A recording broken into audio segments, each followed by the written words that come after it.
Cordial saludo, soy Álvaro Mendiverso del curso de Desarrollo de Habilidades de Negociación. La presente es una entrevista que se le va a realizar a un empresario local para conocer su punto de vista en cuanto al manejo de conflictos en la empresa con la finalidad de aplicarlos al estudio de caso que se viene trabajando en el transcurso del curso. Entonces estamos con el señor William Rincón. Él es el gerente y representante legal de una empresa consultora y que se encarga de administrar condominios. Entonces, pues, saludos, señor. Álvaro, buenas tardes. Listo, pues partamos de una vez con las preguntas, teniendo en cuenta el caso. Entonces, como usted sabe, en toda compañía se presentan pues un sinnúmero de conflictos. ¿Cuál ha sido el problema más relevante dentro de su empresa que ha tenido? Bueno, hay muchos problemas relevantes que se presentan dentro de las empresas y más que nada es el incumplimiento de tareas. ¿A qué me refiero con incumplir tareas? Hay estándares dentro de la empresa o dentro de los grupos de trabajo, se distribuyen tareas para cumplir con un proceso como tal. Y un tiempo determinado, ¿no? Y un tiempo determinado, obviamente, para que la tarea o el proceso se lleve de manera correcta y se cumpla sin ningún inconveniente. Entonces,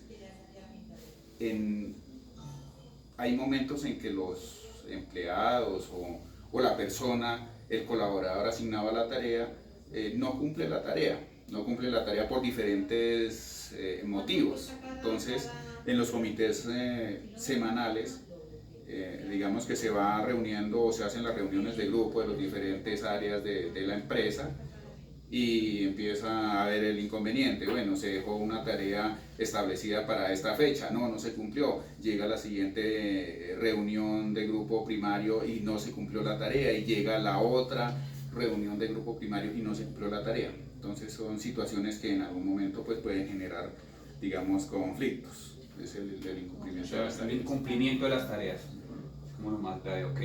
Obviamente que esas tareas de una tarea determinada de una persona o de un proceso o de un área también va a afectar que la otra área cumpla las tareas que tiene asignadas o pueda cumplir el trabajo que tiene asignado.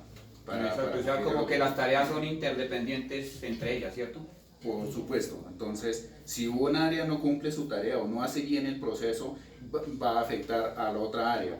Y si le asignan una tarea o de esa tarea depende el otro proceso, pues entonces el otro va a terminar también afectando. Con fallas, claro. Sí. Correcto. Ok, la segunda pregunta es la siguiente. Dice, ¿cómo realiza el análisis de la causa raíz del problema y las medidas correctivas o preventivas? Obviamente, entonces ahí es donde viene también el para qué se hacen los grupos primarios, para qué se hacen los grupos semanales o las reuniones semanales, que en el caso de la empresa se llama grupo primario. Entonces semanalmente se está haciendo una reunión donde participan los jefes de área, donde está el área de operaciones, está el área de gestión humana, inclusive el área de seguridad, y así sucesivamente. Entonces esos jefes de área se reúnen en grupo primario semanalmente. ¿Para qué? Para digamos exponer las inquietudes, o más que nada también para decir el trabajo que se hizo durante la semana, qué tareas se cumplieron, qué actividades se realizaron, y asimismo para pedir las tareas. Entonces, digamos que aunque se presentan esos inconvenientes, esos son los espacios que se tienen en la empresa para discutir en grupo el problema y por qué se está presentando el problema. Y digamos que en cierta medida, pues concientizar que hay inconvenientes y que se deben solucionar, porque pues obviamente eso va a generar un problema más grande y que los objetivos como tal o el objetivo social de la empresa no se va a poder cumplir si siguen habiendo ese tipo de problemas.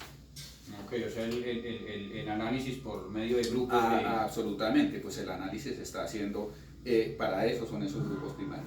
Ok, listo. Vamos con la tercera pregunta. Dice, ¿cuál es la mejor manera de concientizar al personal para evitar que presenten esos conflictos, en el caso ya de los empleados?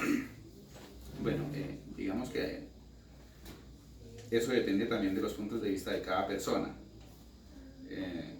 Pero más que nada es no llevar los problemas en estos casos al plano personal. No estamos hablando de que pronto el jefe de área o la persona se está convirtiendo como en enemiga de la otra persona. No, es más bien desde el punto de vista profesional. Sabemos que es un trabajo que estamos realizando, sabemos que es una tarea, sabemos que yo soy profesional en realizar eso, por eso yo estoy ahí o por eso me tienen ahí, por eso yo tengo también que cumplir.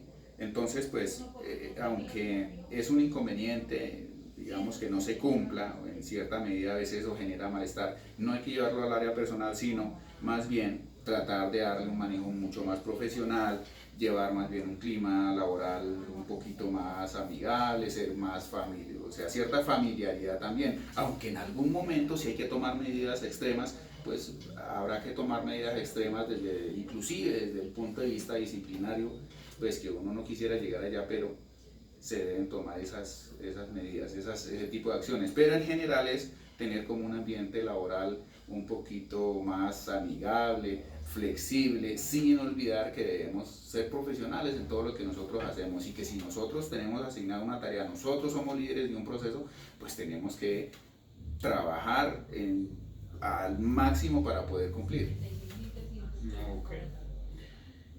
Okay. ¿Cómo incentiva al personal para que realice su trabajo más por satisfacción que por obligación? Pues digamos que eso sería también algo como que va de la mano con la pregunta anterior. Es más bien que se vea a la empresa no como el jefe y subalterno, sino más bien como un amigo, como un clima laboral amigable, como que la empresa es parte de mi familia y que yo tengo que aprender a querer la empresa porque en cierta medida también eso es lo que económicamente me ayuda, eso es lo que me sostiene o sostiene a mi familia, o de eso dependemos todos. Dependemos tanto las personas que trabajan dentro de la empresa como también pues obviamente otros clientes y obviamente que todo este engranaje lleve a que haya un sistema social como importante. Y entonces es ver como que la empresa no es solo el sitio donde yo voy a trabajar, sino es más de la mitad de mi vida y es donde prácticamente a veces, en algunos casos, vivo más en la empresa que ni siquiera en mi casa. Entonces es parte de mi familia, la empresa verla como parte de la familia. Ok. Ahora la última pregunta. Dice, ¿cómo cree que podría mejorar la comunicación entre áreas para precisamente pues mitigar esos inconvenientes que se presentan? Es comunicación asertiva. Es manifestar de manera clara qué es lo que se va a comunicar, qué es lo que yo quiero darle a entender a esa otra persona o a ese par que tengo, a ese compañero de trabajo, de manera pues respetuosa, pero sobre todo siendo asertivo, siendo puntual, no divagar o hacer comentarios que son impertinentes o situaciones por el estilo, sino ser más bien asertivo y obviamente ser profesional. Entonces, comunicación es esa manera de interactuar entre las áreas, ¿cierto? Entre saber expresar cuáles son los inconvenientes y cuáles son las posibles soluciones también. Entonces, básicamente es eso, ser asertivo en lo que yo estoy comunicando a la otra persona, al compañero de trabajo, se puede decir.